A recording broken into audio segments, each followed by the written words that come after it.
ओम गम गणपतये नमः। ओम श्री सरस्वत्यै नमः। ओम श्री सद्गुरु परमात्मने नमः। श्री योग वासिष्ठ महारामायण निर्वाण प्रकरण 59वां सर्ग है आज का। इस सर्ग का विषय है उक्त एकांत शून्य प्रदेश में समाधि टूट जाने पर वशिष्ठ जी को सूक्ष्म ध्वनि का श्रवण और ध्वनि श्रवण के कारण के अन्वेषण के लिए ध्यान करने पर अनंत कोटि जगत का ज्ञान होना। पहले के 2 सर्गों के अंतर्गत हमने ये पढ़ा था कि वशिष्ठ जी इस जगत के विक्षेप से उगकर आकाश में जाकर के समाधि लगाते हैं 100 वर्ष की। तो उनका निश्चय था कि मेरी 100 वर्ष तक समाधि लगी रहे। तो उस निश्चय के पूर्ण होने पर फिर उनकी समाधि व्युत्थित हुई और जब उनकी समाधि टूटी तो उन्होंने वहीं पर कुछ ध्वनियों का श्रवण किया।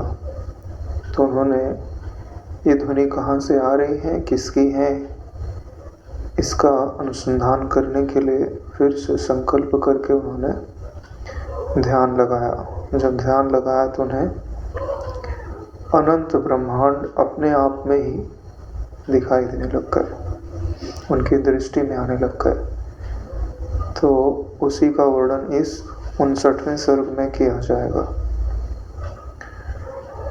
इसके वर्णन में कुछ कथात्मक चीज़ें भी आएंगी, वर्णनात्मक भी आएंगी। तो उनको कथा समझ करके छोड़ नहीं देना है। उनमें भी कुछ न कुछ रहस्य छुपा हुआ है जिनको गंभीर बुद्धि से धारण करने का प्रयास करना है। क्योंकि वशिष्ठ जी कुछ भी बात निरर्थक नहीं बताते हैं, उसका कहीं न कहीं उपयोग अवश्य है। क्योंकि वे मनोविज्ञान के, बुद्धि विज्ञान के, चित्त विज्ञान के सर्वोच्च ज्ञाता है कि आपके चित्त में किस संस्कार को हटाने के लिए कौन सी बात कही जानी है, आपकी बुद्धि में किस निश्चय को पुष्ट करने के लिए कौन सी बात कही जानी है, उन्हें भली भांति पता है। इसके लिए हर शब्द को उसके अर्थ के सहित जो वह प्रयोजन रखता है, अज्ञान निवृत्ति का, दृष्टि के बदलने का, उसे पूरा करने में सहयोग देना है। तो इस सर्ग के प्रारंभ में भगवान श्री राम जी वशिष्ठ जी से पूछते हैं कि हे मुने, उस आकाश कोश की कुटिया से 100 वर्ष के बाद आपका ध्यान टूट जाने के अनंतर कौन सी जानने लायक बात हुई, यह मुझसे कहिए। जैसा आप लोगों को पहले से पता ही है कि आकाश के एकदम गहरे उच्च प्रदेश में जहाँ किसी की जाने की संभावना नहीं थी, उस प्रदेश में अपने संकल्प से ही कुटिया बना करके वशिष्ठ जी उसमें समाधि स्थित है। तो कुटिया जो है वो संकल्प की ही बनी है। इसलिए क्या बोल रहे हैं, आकाश कोश की कुटिया से, यानी उसकी जो दीवारें आदि हैं, जो धरातल आदि है, वो सब आकाश तत्व का ही तो परिणाम है। यानी वास्तव में वो आकाश रूप ही है। वशिष्ठ जी के संकल्प के कारण ही वो कुटिया जैसी दिखाई दे रही है। तो जब आपका ध्यान टूट गया तो ध्यान टूटने के अनंतर कुछ न कुछ गतिविधि तो हुई होगी, और उस गतिविधि में जो बात जानने लायक है, जानने लायक मतलब जो ज्ञान को समृद्ध करने में उपयोगी है, वह बात मुझसे कहिए। वशिष्ठ जी ने कहा, भद्र, उस ध्यान से जब मैं जगा तब मैंने वहाँ एक ध्वनि सुने। वह अत्यंत लुभावनी का अर्थ मतलब होता है कि जो मन को लुभा ले, कर्कश ध्वनि नहीं कि जो मन को बोले कि ये बंद करो, ऐसी नहीं थी। लुभावनी का मतलब है कि कुछ उसके अंदर मधुरता है, यानी मन उसको बंद नहीं करना चाहता, उसके स्रोत को ढूंढना चाहता है, कहाँ से आ रही है, कौन गा रहा है। कर्कश होगी तो लगे इससे दूर चले जाओ, या तो इसको बंद करवा दिया जाए। उसके शब्द अत्यंत विस्पष्ट नहीं थे, यानी ध्वनि तो सुनाई दे रही है, लुभावनी भी है, मधुर भी लग रही है, लेकिन उसमें क्या बोला जा रहा है ये समझ में नहीं आ रहा है। उसमें ना तो कोई पदार्थ प्रतिपादन की सामर्थ्य थी।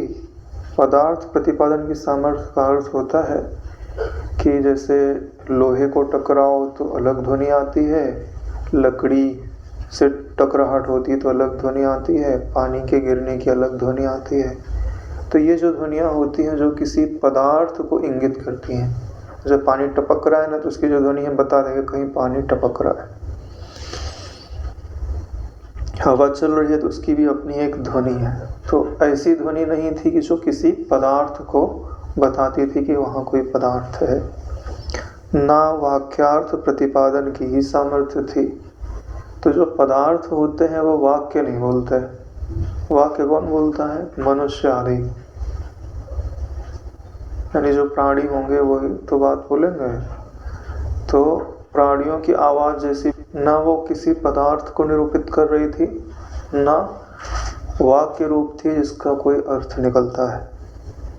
किसी स्त्री के कंठ से उत्पत्ति जनित स्वभाव विशेष से, यानी ऐसा लग रहा था कि किसी स्त्री की ध्वनि है, लेकिन उसमें जो शब्द हैं वो स्पष्ट नहीं है।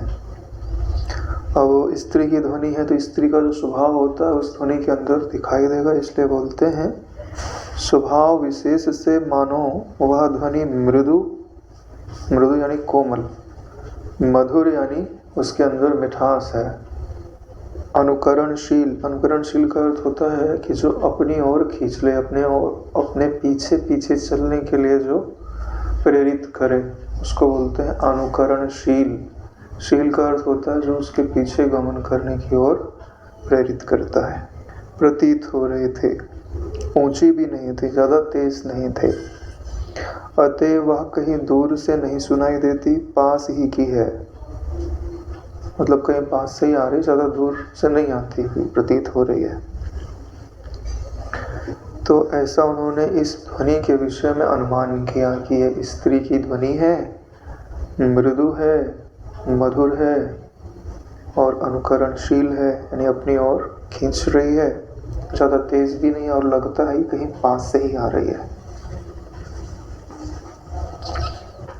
तो उसकी उपमा देते हुए बोलते हैं कि कैसी थी वो ध्वनि।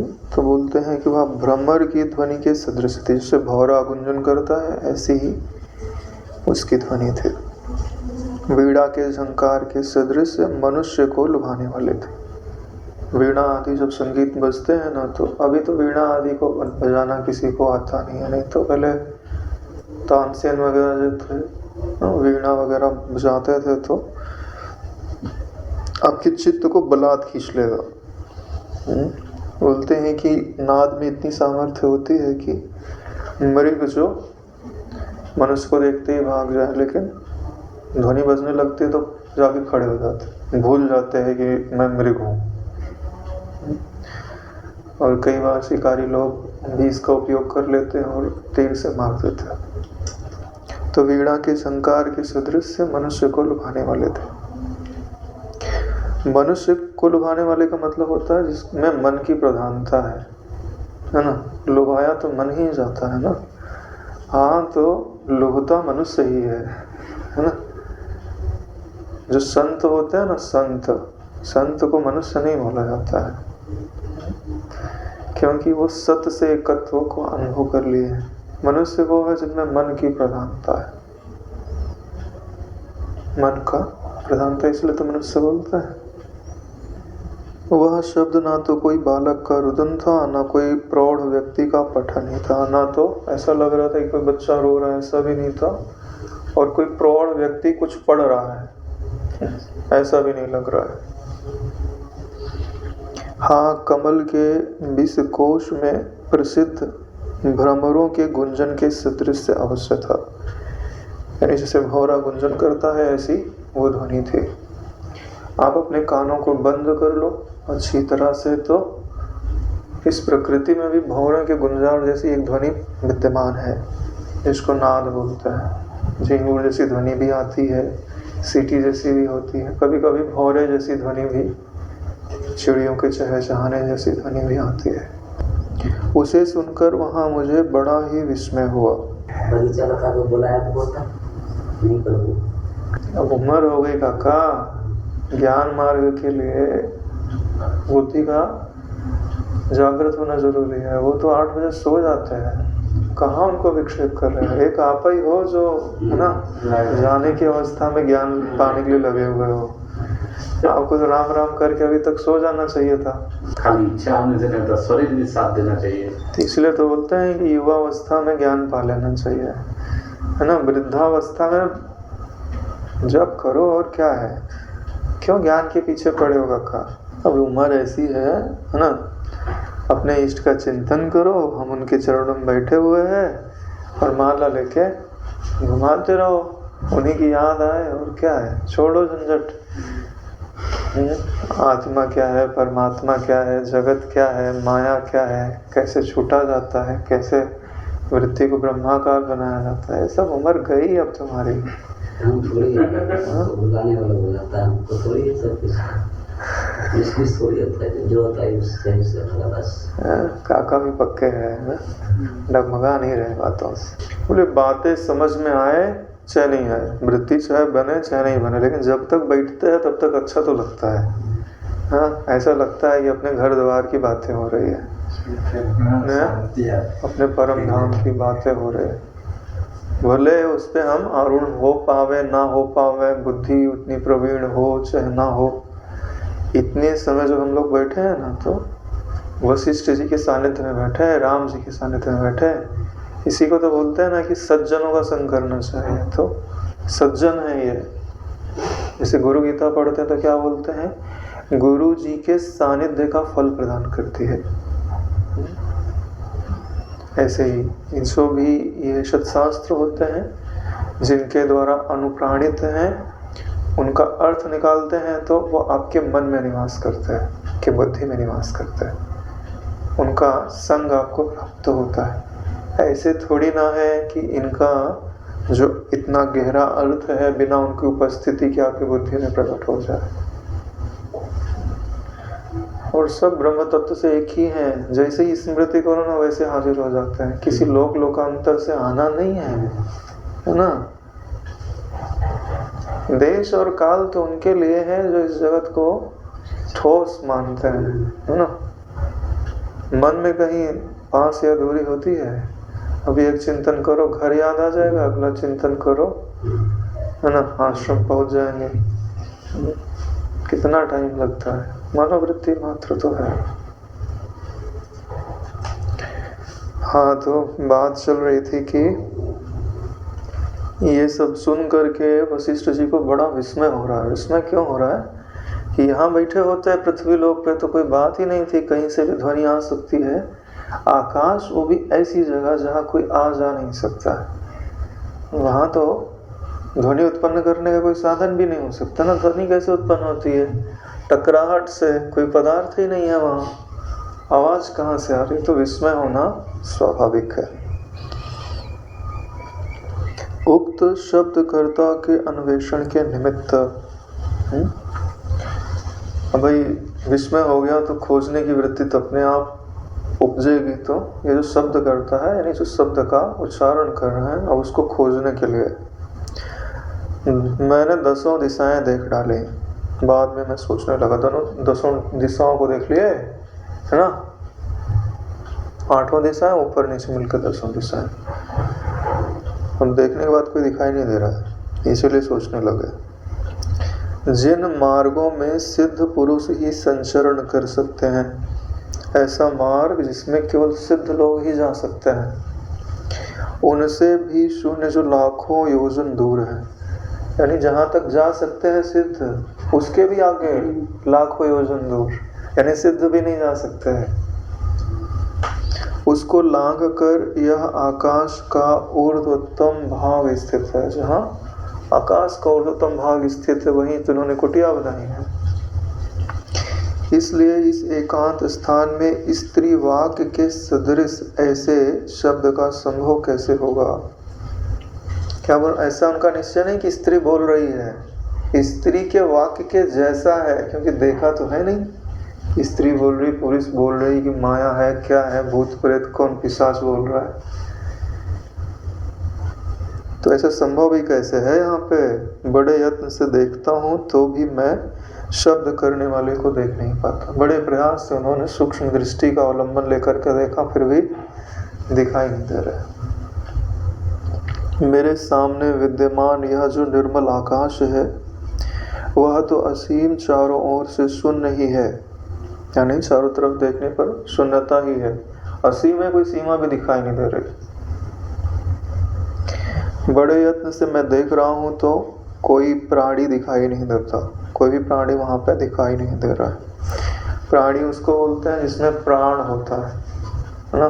प्राण है यानी मन है, उसी को प्राणी बोलते हैं। मशीन को प्राणी नहीं बोलता है, उसके अंदर प्राण नहीं है। इस तरह विचार कर बार बार चारों ओर खूब देखा, परंतु जब शब्द करने वाले का दर्शन नहीं हुआ तब इस तरह विचारने लगा। जब वो दिखाई नहीं दिया तो विचार करने लगे। क्या विचार करते हैं? क्या मैं उसको देख के ही रहूँगा, चाहे जहाँ छिपा हुआ। तो जिस उपाय के द्वारा देखेंगे उनको, उस उपाय का वर्णन करते हुए कहते हैं, मैं सबसे पहले उपाधि का परित्याग कर चिदाकाश रूप हो जाऊं। देखो, आपकी दृष्टि को सीमित उपाधि करती है। जैसे आँख कमजोर हो जाती है तो लोग चश्मा लगा लेते हैं, ठीक है, वो तो दृष्टि को बढ़ाती है। लेकिन यहाँ पे उल्टा होता है। जब खेल खेलना होता है तो दृष्टि को अवरुद्ध कर दिया जाता है।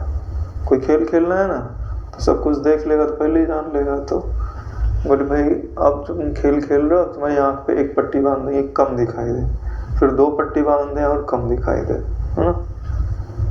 ऐसे खेल खेला जाता है।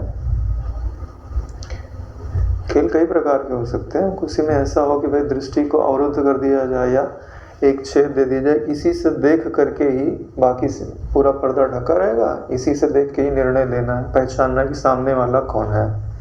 हाँ, उसका कभी हाथ दिखाई देगा, कभी आँख दिखाई देगी, सब एक साथ दिखाई नहीं देगा। तो उपाधि क्या करती है? दृष्टि को सीमित कर देती है। तो उन्होंने छेद से तो देखा, तो छेद से पूरा तो दिखाई नहीं दे रहा है ना। जहाँ जहाँ आँख जा रही है और उसकी भी एक छोटी सी सीमा है, उतना ही दिखाई दे रहा है। तो बोले अब क्या किया जाए? बोले खेल खेलना बंद करो, अपनी जो वास्तविक दृष्टि है उसको स्वीकार करो, अब देख के ही रहेंगे कौन है। बोले खेल में हम नहीं पहचान पा रहे तो कोई बात नहीं है। उपाधि का मतलब ही होता है जो आपके ज्ञान को, आपके आनंद को, आपके होने पने को सीमित कर दे, उसी को उपाधि बोलते हैं। जैसे आप मनुष्य थे, पढ़ लिख के आपने क्या बन गए? बोले डॉक्टर। तो मनुष्य के कितने लोग डॉक्टर है? छोटा हिस्सा डॉक्टर है ना। तो 600 करोड़ लोगों में से फिर आपने समझ लो 1 करोड़ डॉक्टर है, तो 1 करोड़ छोटा हो गया ना। दृष्टि छोटी हो गई कि छोटी हो गई। अब उसमें भी स्पेशलिस्ट कर दोगे, फिर फलाना स्पेशलिस्ट, तो और छोटे होते जाओगे, बड़े नहीं हो रहे हो। उपाधि आपको छोटा कर रही है नारायण। इसके लिए बड़ा होना है तो उपाधि छोड़ना पड़ता है। लोग उल्टा समझते हैं, उपाधि हमको बड़ा बना रही है, तुमको बड़ा नहीं बना रही, परिच्छिन्न बना रही है। इसलिए बोलते हैं सबसे पहले उपाधि का परित्याग कर चिदाकाश रूप हो जाओ, है ना। क्योंकि सबसे सूक्ष्म कौन है? पहले भूताकाश, फिर चित्ताकाश, फिर चिदाकाश, ठीक है। बीच में एक आकाश और होता है जिसको आप लोग नहीं जानते हैं। जागृत के आकाश को क्या बोलते हैं? भूताकाश। और सपने के आकाश को क्या बोलते हैं? चित्ताकाश। सुषुप्ति के आकाश को क्या बोलते हैं? अव्याकृत आकाश क्या बोलता है? अव्याकृत आकाश या कारण आकाश या अज्ञान आकाश, तीनों नाम उसी के हैं। अब वहाँ वृत्ति जागृत रहती नहीं है, इसके लिए हमको वहाँ के आकाशत्व का बोध नहीं होता है। लेकिन जिनकी वृत्ति जागृत रहती है गहरे ध्यान में, जहाँ त्रिपुटी आदि नहीं है, केवल अज्ञान अवस्था है, उनको उस आकाश का बोध अवश्य होता है। क्योंकि वशिष्ठ जी को हो रहा है तो उनको भी होता ही होगा, तभी तो पता है। तो इन तीनों आकाशों का ज्ञान किसको होता है? चिदाकाश। तो जो चिदाकाश में स्थित हो जाएगा उसे अव्याकृत आकाश का भी बोध होगा, चित्ताकाश का भी बोध होगा और भूताकाश का भी बोध होगा। ठीक है, इसीलिए क्या बोल रहे हैं? उपाधि को छोड़ करके, यानी दृश्य की उपाधि छोड़ दी, इंद्रियों की उपाधि छोड़ दी, अंतःकरण की उपाधि छोड़ दी। अंतःकरण में चित्त, मन, बुद्धि, अहंकार, इनकी उपाधि छोड़ करके जो इनका प्रकाशक तत्व है, साक्षी तत्व है, ज्ञान मात्र तत्व है, उसका अवलंबन लेते हुए उसमें भी स्तर है। ठीक है, जब आप इनको छोड़ोगे तो एकाएक नहीं छूटेंगे, पहले चित्ताकाश का अनुभव होगा, फिर उसके भी संस्कारों को छोड़ा जाएगा, फिर अव्याकृत आकाश का अनुभव होगा, उससे भी छोड़ा जाएगा, फिर चिदाकाश का अनुभव होगा। आप सोचते हैं कि यहाँ वृत्ति शांत हो गई, हम चिदाकाश में पहुँच गए, वो तो आपको समझाने के लिए बताया जाता है कि आप वही हो, ऐसी भावना करो। वो समय लेगा, धीरे धीरे उसके जो संस्कार हैं वो व्यतीत होते जाएंगे, फिर जाकर के एक दिन जो शुद्ध चिदाकाश है, जहाँ अज्ञान नहीं है, केवल वही का वही तत्व, एक दिन आप उसमें प्रतिष्ठित हो जाएंगे। ऐसा होने में समय लगता है। क्यों? क्योंकि आपका जो अज्ञान अंश है ना, वो कितनी गहराई तक है, जितनी गहराई तक है उतनी गहराई तक जाके आपको उसको निवृत्त करना पड़ेगा। तदनंतर चिदाकाश में अध्यस्त अव्याकृत आकाश के साथ एक रूप बन जाऊं। लिखा हुआ है चिदाकाश में अध्यस्त। अध्यस्त सब समझते हैं ना? एक होता है अध्यास। अध्यास का मतलब होता है किसी चीज के साथ आप जुड़ जाओ, है ना, और इतने अच्छे से जुड़ जाओ कि वो आपके स्वरूप को ही ढक दे, तो उसी को बोलते हैं अध्यास। अधि यानी ऊपर, आस माने रख देना, और ऐसे रख देना कि वो आपको ढक दे, आपकी पहचान को ही छुपा दे, उसको क्या बोलते हैं? अध्यास। ठीक है, तो ये जो देह है इसने आपके ज्ञानी पने को, ज्ञान स्वरूप को ढक दिया है, इसके लिए क्या बोला जाता है? देह अध्यास। इसी के दो रूप बना दिए जाते हैं, अनन्य अध्यास और संसर्ग अध्यास, या धर्माध्यास और धर्मी अध्यास। तो ये जो भूताकाश है ये भी स्वरूप पर अध्यस्त है, चित्ताकाश भी अध्यस्त है और अव्याकृत आकाश भी अध्यस्त है। तो एक जो है दूसरे से सूक्ष्म गिने जाते हैं। भूताकाश से सूक्ष्म चित्ताकाश, चित्ताकाश से सूक्ष्म अव्याकृत आकाश, और उससे सूक्ष्म तो चिदाकाश होता है। चिदाकाश जो है वो अद्वय पद है, वहाँ तुम सृष्टि की बात ही मत करो। ठीक है, भूताकाश में पृथकत्व होता है, चित्ताकाश में भी पृथकत्व होता है। अव्याकृत आकाश को ही मूल प्रकृति सांख्य में बोलते हैं, उसमें कोई अलग अलग नहीं है। जैसे एक जीव का संस्कार, दूसरे जीव का संस्कार, तीसरे जीव का, हजारों जीव का, हजारों सृष्टियों के संस्कार, वो सब जाके इकट्ठे कहाँ रखे जाते हैं? अव्याकृत आकाश में। अगर आपको किसी दूसरे के बारे में जानना है तो आपकी गति कहाँ तक होनी चाहिए? अव्याकृत आकाश तक। चित्ताकाश में रहोगे तो आप केवल अपने अंतःकरण का जानोगे, दूसरे का अंतःकरण को नहीं जान सकते। अब वशिष्ठ जी को कहाँ जानना है? दूसरे की बात जाननी है ना, स्वयं की बात जाननी हो तो चित्ताकाश तक तो काम चल जाएगा। अब आपको कहाँ गोता लगाना पड़ेगा? अव्याकृत आकाश में। और अव्याकृत आकाश में जाने के लिए रास्ता क्या है? कि तुम चिदाकाश की भावना करो, चिदाकाश की ओर चलो, ऊंचाई की ओर है नारायण वो। इसलिए बोल रहे हैं कि चिदाकाश में अध्यस्त अव्याकृत आकाश के साथ एक रूप बन जाऊं। ये उपाय सोच रहे हैं, अभी धारणा करेंगे बनने की। जब अव्याकृत आकाश के साथ एक रूप बन जाएंगे फिर क्या होगा कि अगर वो चित्ताकाश को देखना चाहे चित्ताकाश को, भूताकाश को देखना चाहे भूताकाश को, वो देख सकते हैं हर वस्तु को, क्योंकि आकाश के साथ एकत्व कर रहे हैं। जब तुम आकाश के साथ एकत्व कर लेते हो तो जहाँ जहाँ आकाश है, जहाँ जहाँ आकाश है वहाँ वहाँ अपने आप को अनुभव करने लगते हैं। तो उससे क्या होता है कि जिस वस्तु को आप जानना चाहो, अगर आप अपने आप को आकाश रूप में अनुभव करने लग जाओ तो वो उस वस्तु का ज्ञान आप प्राप्त कर सकते हो। जैसे इस शरीर का आपको ज्ञान क्यों होता है? इस शरीर में आकाशवत व्याप्त हो आप, तभी आपको इसका वो होता है ना। छोटे थे तो शरीर बढ़ते गया तो आत्मा थोड़ी बढ़ी, आकाश रूप में आप व्याप्त हो ना, इसलिए तो अनुभव में आता है। अब योगी लोग ऐसे हैं कि शरीर को छोड़ के पूरी समष्टि के साथ एकत्व कर लिए। समष्टि का आकाश मैं हूँ, देह का आकाश छोड़ के, घटाकाश को छोड़ के महाकाश के साथ एकता कर ली। तो अब महाकाश में जिस वस्तु को ढूंढना चाहे वो ढूंढ सकता है। आपको योग की कला भी ये सिखा रहे हैं और वृत्ति को व्यापक कैसे किया जाता है वो भी सिखा रहे हैं, वो भी कथा के माध्यम से। जब कथा के माध्यम से समझा जाता है ना, तब अपनी बुद्धि को बोझ नहीं लगता, बड़ी आसानी से बातें समझ में आ जाती हैं। फिर अव्याकृत आकाश के कार्य, भूताकाश के गुण शब्दों और उनके अर्थों का उसी में अनुभव करूं। तो ये जो भूताकाश अनुभव में आता है ये किसका कार्य है? बोले अव्याकृत आकाश का कार्य है, क्योंकि अव्याकृत आकाश में ही इस सृष्टि को उत्पन्न करने के जो संस्कार हैं वो उसी में संग्रहित हैं। जैसे आपकी वृत्ति अगले दिन उठेगी कि नहीं उठेगी, कहीं आप निर्वाण को तो नहीं प्राप्त हो गए, तो इसका जो संस्कार है वो किस में रखा हुआ है? कारण शरीर में। तो सबके संस्कार किस में रखे हुए हैं? सबके कारण शरीर किस में रखे हुए हैं? अव्याकृत आकाश में, या अव्यक्त प्रकृति में, या मूल प्रकृति में।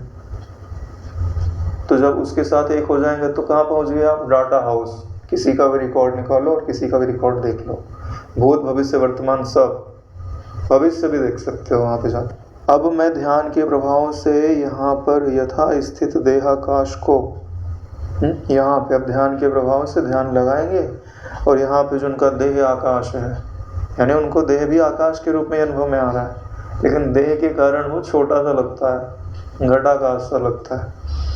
कोई यही आकाश में छोड़कर चिदाकाश रूपी शरीर धारण कर, यानी पहले चिदाकाश की भावना की जाती है।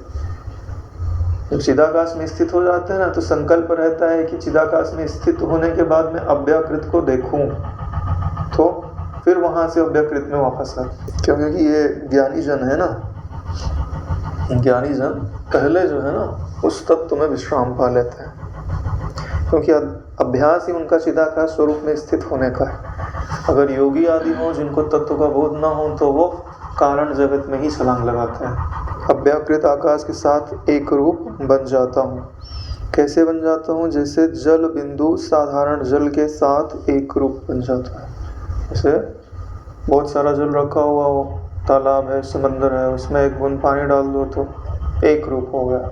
अब वो बिंदु कहाँ है क्या नहीं है नहीं बोला जा सकता। ऐसे ही ये जो देहाकाश है ना, अपने योग की धारणा और ज्ञान के बल से जब हमने भावना कर ली कि यह देह का आकाश है ही नहीं, क्या है? महाकाश, चिदाकाश, तो हम उसी के साथ एक हो जाते हैं। क्यों? क्योंकि यह देह भावना मात्र है। बोले आप कैसे कहते हो भावना मात्र है? हमको तो है ना इस सब हड्डी चमड़ा मांस दिखाई दे रहा है, दूसरे का भी दिखाई दे रहा है, हमारी भावना करने से गायब तो हो नहीं रहा है। कैसे कहते हो कि ये देह भावना मात्र है? ठीक है, आंख बंद करके जब आप ध्यान में बैठते हो तो आपको आपका देह कैसे अनुभव में आता है? भावना मात्र होता है कि नहीं होता है? सिर्फ एहसास होता है कि है। हाँ, अगर जो इन्फॉर्मेशन शरीर के द्वारा प्रोसेस होकर के आप तक जा रही है वह मन के द्वारा जा रही है और किसी के द्वारा जा रही है? मन है तभी तो जा रही है। तो मन से जो इन्फॉर्मेशन बार बार माइंड तक, बुद्धि तक पहुंचाई जाती है उसी को तो भावना बोलते हैं। मन में जिस चीज को बार बार आप दोहराते वही तो भावना का रूप लेता है। तो ये शरीर भावना के कारण जीवित नहीं है।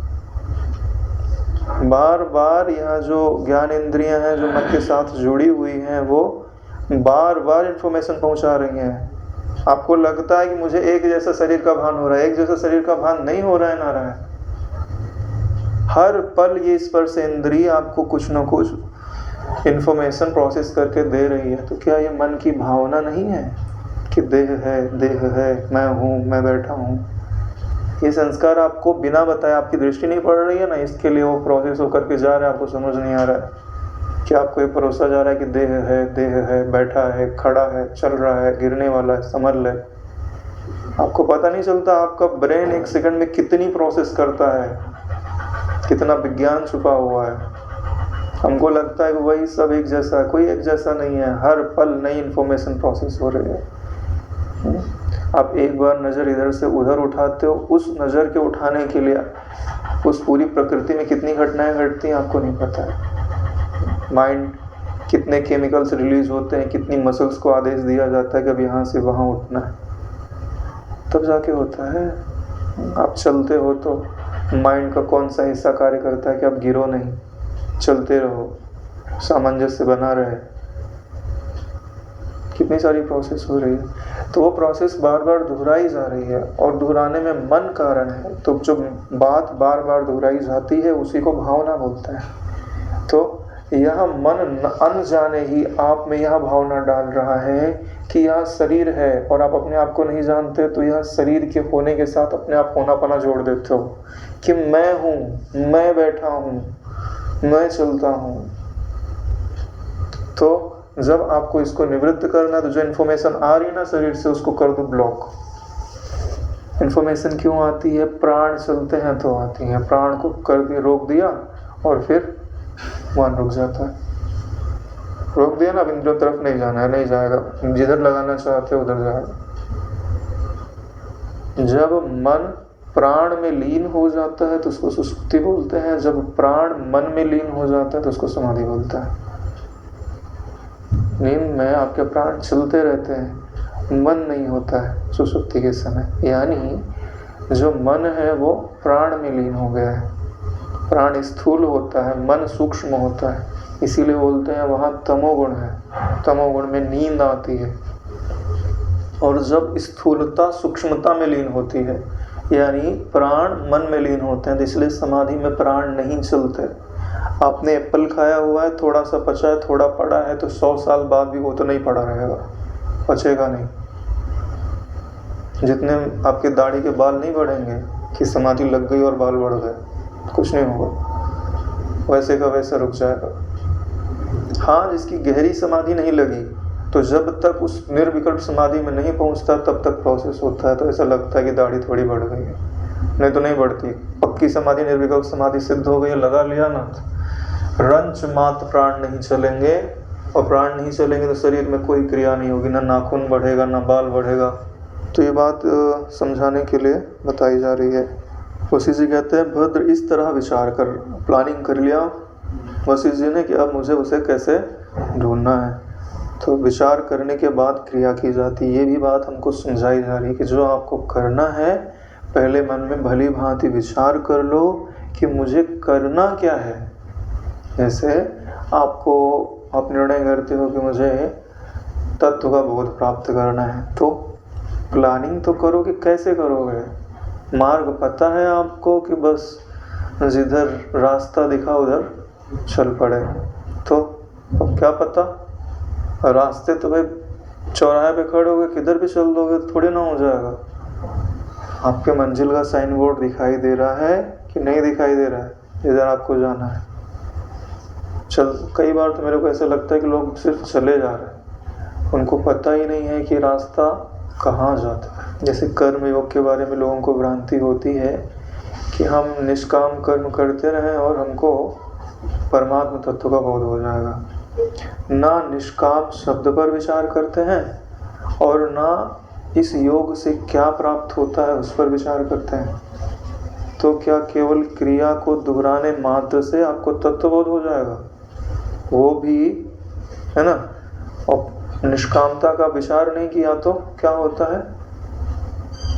कि चित्त निष्काम नहीं होता है, बहुत सारी इच्छाएं होती हैं, लेकिन जो पार्टिकुलर क्रिया आप कर रहे हैं सिर्फ उसी से कुछ नहीं चाहिए। कुछ नहीं चाहिए भी बोलने मात्र होता है, मूल वस्तु नहीं चाहिए, लेकिन साइड प्रोडक्ट बहुत सारे चाहिए, इच्छाएं बहुत सारी हैं। तो ईश्वर तो देखते हैं ना, निष्काम का मतलब होता है कोई कामना ना होना, सिर्फ उसी कार्य से नहीं, किसी से भी नहीं। और जो निर्वासनिक है वो योग में स्थित है, इसीलिए योग शब्द लगा हुआ है। जब भगवान जो है कर्मयोग के बारे में बताना चालू किए तो उन्होंने क्या बोला पता है? बोले यह बुद्धि मैंने तुझे ज्ञान योग के विषय में कही है, अब मैं तुझे वह बुद्धि बताता हूँ जो कर्म योग को संपादित करती है। तो यानी कर्म योग कोई कर्म नहीं है, कर्म योग बुद्धि का निश्चय है। नहीं तो ये क्यों कहते हैं, वो बोल देते हैं ना कि भाई तू कर्म कर, ये सब बातें बताने की जरूरत ही नहीं थी ना। बोले कर्म कर और सारा कर्म मुझे अर्पित कर दे तो परमात्मा को प्राप्त हो जाएगा। और भगवत गीता का क्रम देखो, सबसे पहले ज्ञान योग दिया है। और उदाहरण किसको बोलते हैं? बोले अर्जुन कर्मयोगी था, तुम कर्मयोगी बन जाओ। भगवान कृष्ण ने अर्जुन को सबसे पहले ज्ञान दिया है, ज्ञान योग पहले है। सांख्य योग जिसको बोलते हो ना, ज्ञान योग है। फिर तीसरे अध्याय में कर्म योग है, फिर उसके बाद भक्ति योग है। ये कौन सा क्रम होता है? यही क्रम होता है वास्तव में। सबसे पहले समझ दी जाती है, बिना समझ के कोई कार्य नहीं होता है नारायण। चाहे कर्म करो चाहे भक्ति करो, सब में ज्ञान चाहिए। करने वाला कौन है, क्या कर रहा है, उसका क्या परिणाम होता है, ये सब पहले जानना होता है, बाद में करना होता है। इसके लिए जो आप कर रहे हो उसके बारे में पर्याप्त ज्ञान होना आवश्यक है। ऐसा भाई अब कर्मयोग के बारे में भगवान कृष्ण की ही बात तो प्रमाणिक मानते हो तो विचार तो करो क्या बोल रहे हो। केवल शरीर का एक हिस्सा देख लेने मात्र से उस व्यक्ति का ज्ञान नहीं हो जाता, विचार करना पड़ता है। ऐसे ही केवल एक श्लोक या एक श्लोक का आधा भाग ही पकड़ करके हम सोचें कि हमने तत्व को समझ लिया तो नहीं हो सकता। आगे का पीछे का प्रयोजन, फलश्रुति आदि देख करके निश्चय किया जाता है कि ये क्या कहना चाहते हैं। नहीं तो छोटा सा ही आप पकड़ लोगे और बोलोगे यही सही है, अहिंसा परमो धर्मा इतना ही बोला गया, धर्म हिंसा तथैव चाहिए बोला ही नहीं गया तो लोगों को पता ही नहीं है। हाँ अरे भाई जब वो विश्वविद्यालय जलाया जा रहा था तो 5000 भिक्षुक तो थे ही वहाँ पे लड़ने के लिए आते, तो उसकी सेना के तो आधे के बराबर तो वही थे, चाहते तो पराजित कर सकते थे। बोले नहीं अहिंसा परम धर्म है, सिर झुका दिया, सबका सिर काट दिया उसने। क्यों? क्योंकि आधा श्लोक पढ़ाया गया है, आगे का श्लोक पढ़ाया नहीं गया। तो हमारे बापूजी आए ना तब समझ में आया कि ऐसा भी कहीं होता है। हाँ, नहीं तो लोगों को पता ही नहीं था कि धर्म किसको बोलते हैं। भक्त समझते थे कि भगतड़ा पना जो होता है ना उसी को भक्ति बोलते हैं। आँख में जो आंसू ले करके दीन भाव से रोध हो रहा है उसी को भक्ति बोलते हैं। उनको पता ही नहीं है कि भक्ति का मतलब होता है कि जो भगवान को भी अपने पीछे चलने पे बाध्य कर दे उसको भक्ति बोलते हैं। यानी एक तरह से बोले तो भक्त, भगवान जिसके अधीन हो वो भक्त है। अरे कितने सारे प्रसंग हैं। हाँ, सुधन्वा का देख लो, भगवान उसने प्रण करके रखा था मार के रहूंगा, मानना पड़ा बात भगवान को। अर्जुन का प्रण था कि मैं इसके सारे बाण काट दूंगा, उसका प्रण था कि मैं मार दूंगा। हाँ, तो उन्होंने पहले प्लानिंग की कि अब करना क्या है, अब करते हैं। इस तरह विचार कर पद्मासन में स्थित हुआ और शरीर को छोड़ने के निमित्त समाधि लगाने के लिए मैंने अपनी आंखें मूंद ली और फिर से वो समाधि की ओर जा रहे हैं। यानी ये तत्वगत समाधि है, किसी शून्यता में खो नहीं जाना है, पूरी चेतना जागृत है। यदि को समझो, इसमें जो समाधि की घटना घट रही है, जागृत नहीं होगी तो आगे ये चीज़ों का अनुभव नहीं होगा ना। जागृत है ना वहाँ पे, यानी उनकी जो ज्ञान सत्ता है वो कभी सो नहीं रही है। अनंतर यानी बाद में इंद्रियों संबंधी बाह्य अर्थों का स्पर्श, यानी अब बाह्य जो इंद्रियां हैं, यानी आँख से देखना, त्वचा से स्पर्श करना, नाक से सूंघना, कान से सुनना, चखना तो इसी बंद रहेगा, खात भी तो रहे नहीं है। ठीक है, इसीलिए क्या बोला गया है, बाह्य अर्थों का स्पर्श करने वाली जो इंद्रियां हैं उनका त्याग कर दिए, यानी उनसे अपने मन को अंदर खींच लिया। त्याग करने का मतलब यही होता है, काट के फेंक दिया ऐसा नहीं है। अंतःकरण के विषयों का स्पर्श भी त्याग, यानी अंतःकरण में जो भी विषय आते हैं, चिंतन आते हैं, ये करना है ये नहीं करना, वो भी छोड़ दिया। अधिक क्या कहें, मंतव्य आदि का भी परित्याग कर दिया, यानी अब मैं जो मान रहा हूँ ना कि मेरे को क्या करना है, वो भी छोड़ दिया। प्लानिंग बना के उसको मतलब दोहराते नहीं रह रहे हैं, एक बार संकल्प कर दिया और हो गया, वो आगे जाके अपना काम कर लेगा। जैसे आप ब्रह्म चिंतन करते हुए सोते हो तो चिंतन ही रहेगा तो नींद नहीं आएगी, चिंतन गहरे में गया और वो जहां जाना था जहां चला गया और आप सो गए।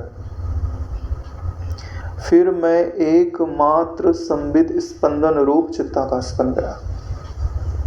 संबित स्पंदन रूप, संबित यानी ज्ञान, वित यानी जानना, संबित यानी जो भली भांति जानती है। तो सारा ज्ञान किस पे रखा हुआ है, चित्ताकाश पे तो रखा हुआ है। और उस में जो विषय था वो हटा दिए, अब क्या बचा, केवल संबित मात्र बची है। वो भी कैसी, बोले आकाशवत, उसी को क्या बोल रहे हैं, चित्ताकाश बन गया, मतलब चित्ताकाश के साथ एकता हो गई, नारायण। ठीक है, यही जो चीज है, हम जब ध्यान आदि की बातें करते हैं तो हम आपको यही बात समझाते हैं बार बार कि आंख बंद करके सो नहीं जाना है कि निसंकल्प अवस्था में हम लीन हो गए। ठीक है, क्या करना है, जो वशिष्ठ जी कर रहे हैं, अंतःकरण से विषयों को हटा दिए, यानी शांति आ गई, प्रगाढ़ शांति आ गई। तो मैं बोलता हूँ चलो, जब तक तुम्हारा पेट नहीं भरता शांति में तुम बैठे रहो, लेकिन तो पूरी जिंदगी उस शांति में बैठे मत रहो। तुम्हारी बुद्धि बलवान हो गई तो उस शांति में जो आकाश व्याप्त है, उस आकाश को अनुभव करो, यानी चित्ताकाश को अनुभव करो। कैसे अनुभव करो कि ये मैं हूं,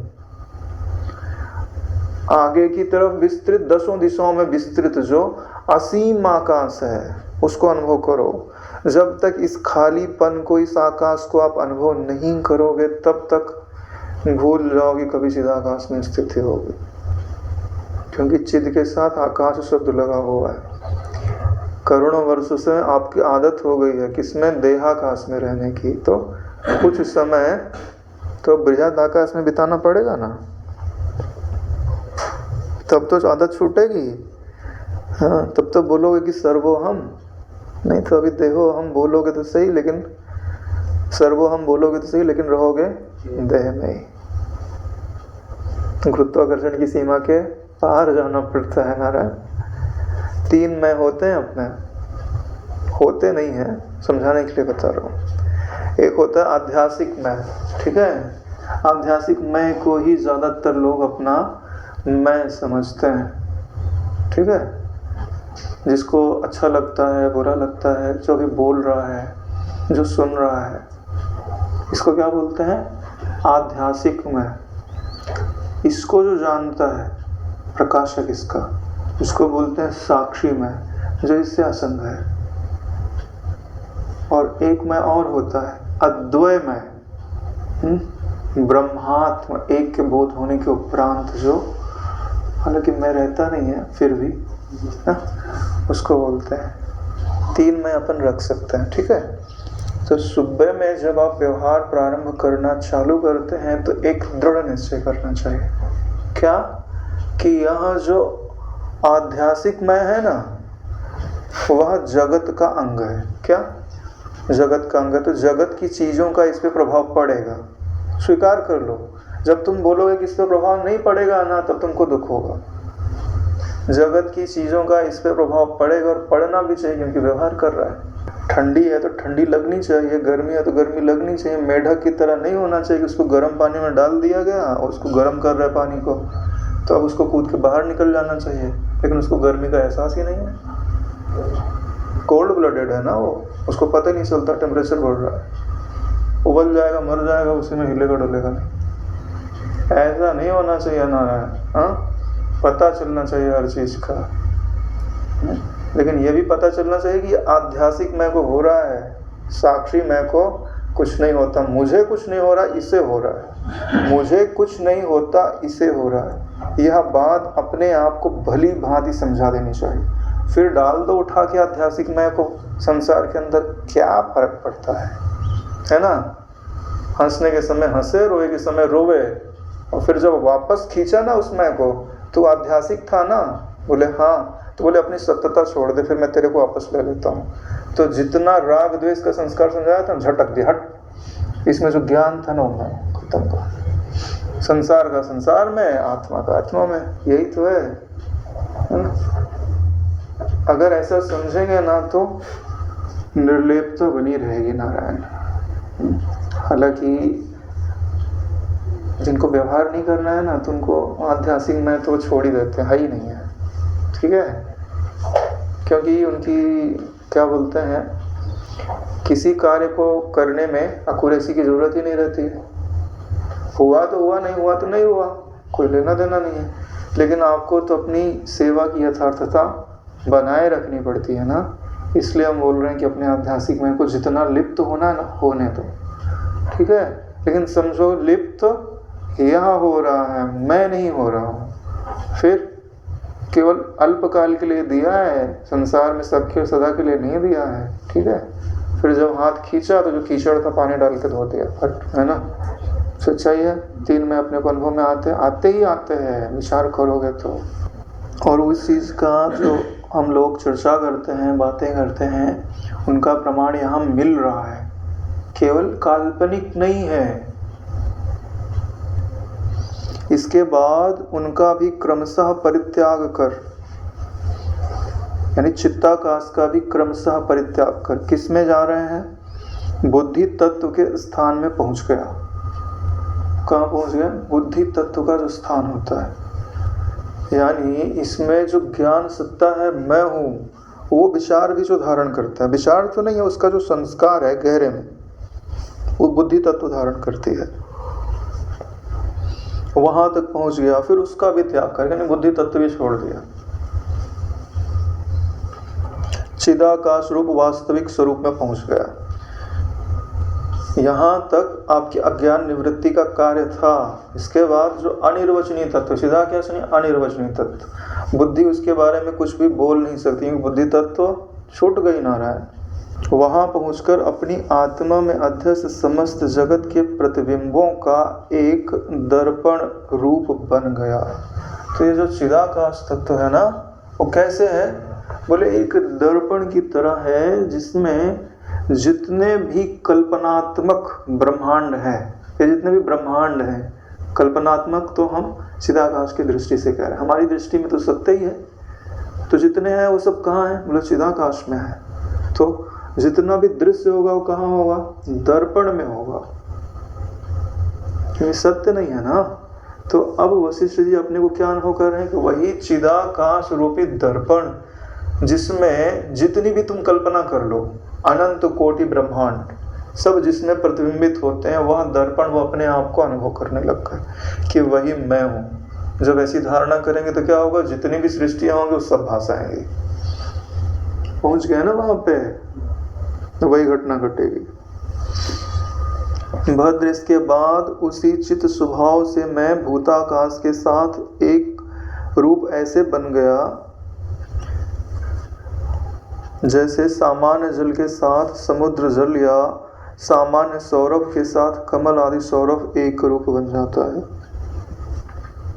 यानी ये जो ज्ञान सत्ता है चिदाकाश में, जब आप उससे एक हो गए, तो इनका संकल्प क्या था कि भूताकाश में क्या हो रहा है, क्योंकि भूताकाश से यात्रा चालू किया ना, तो अब भूताकाश को फिर से स्फुरित करना है कि भूताकाश में क्या हो रहा था। तो अब बैठ गए उतनी सूक्ष्मता में, अब उनकी संबित फिर से भूताकाश में आएगी, लेकिन देहाकाश में नहीं आएगी, भूताकाश में आएगी।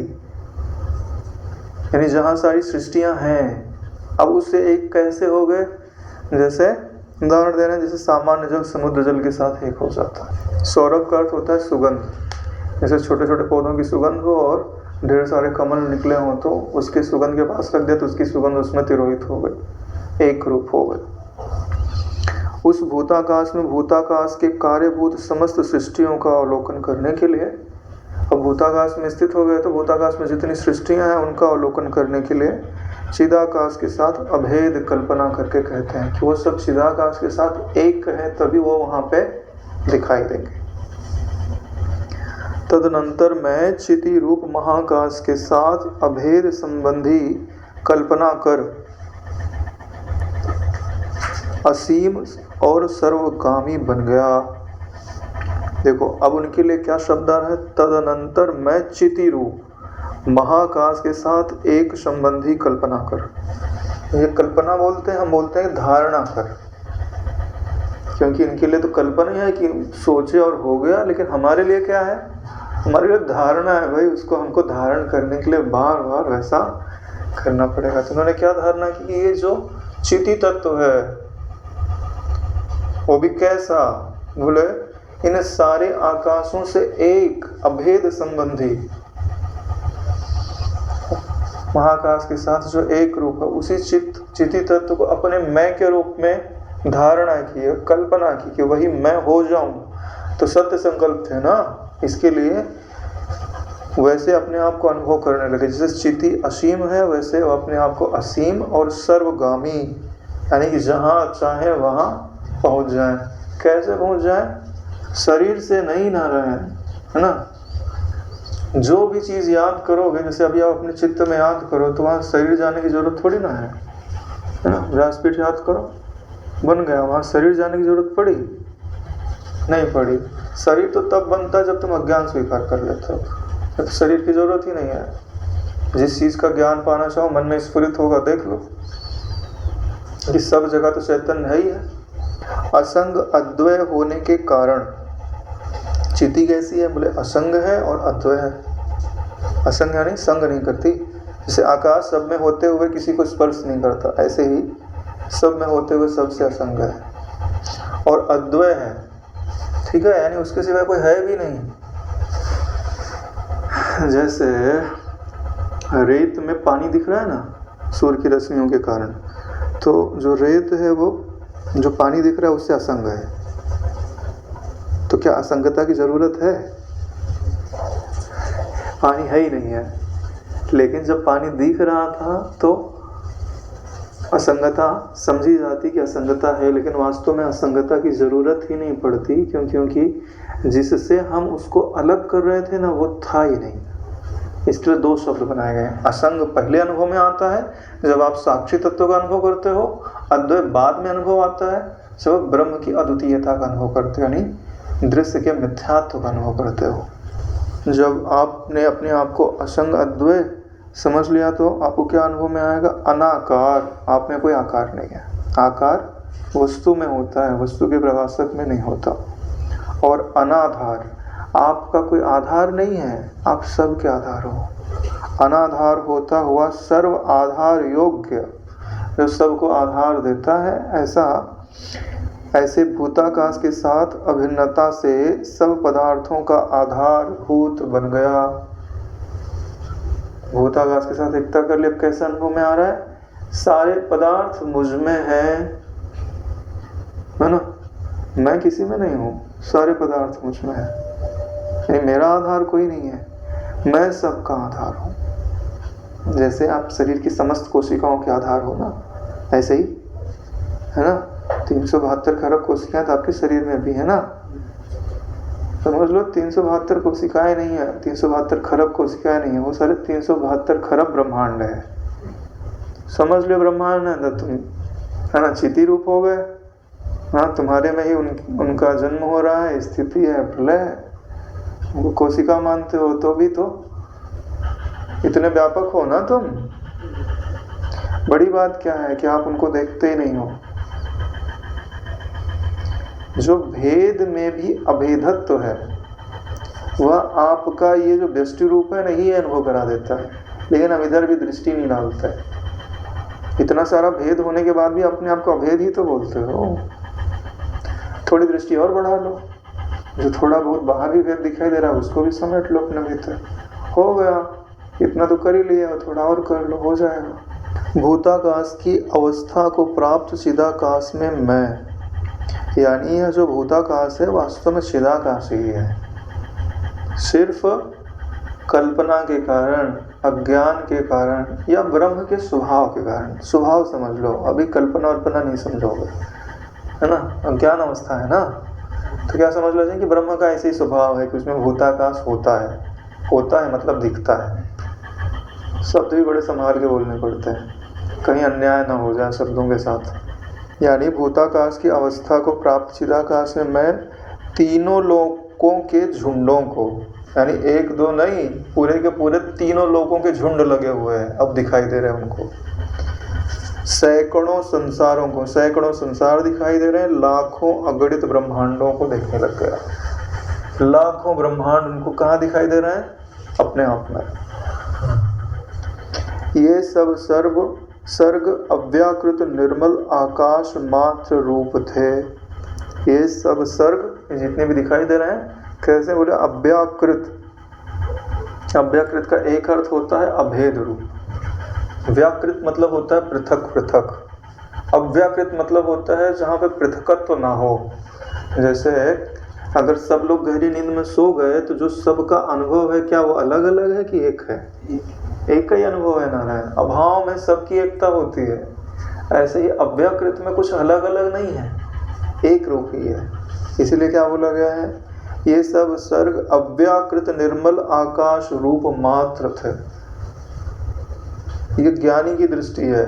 अगर किसी को जिसको ज्ञान नहीं हुआ होता तो वो ऐसा नहीं बोल सकता था कि वो आकाश मात्र थे। उनको सब में उसको पंच भौतिकता नजर आती।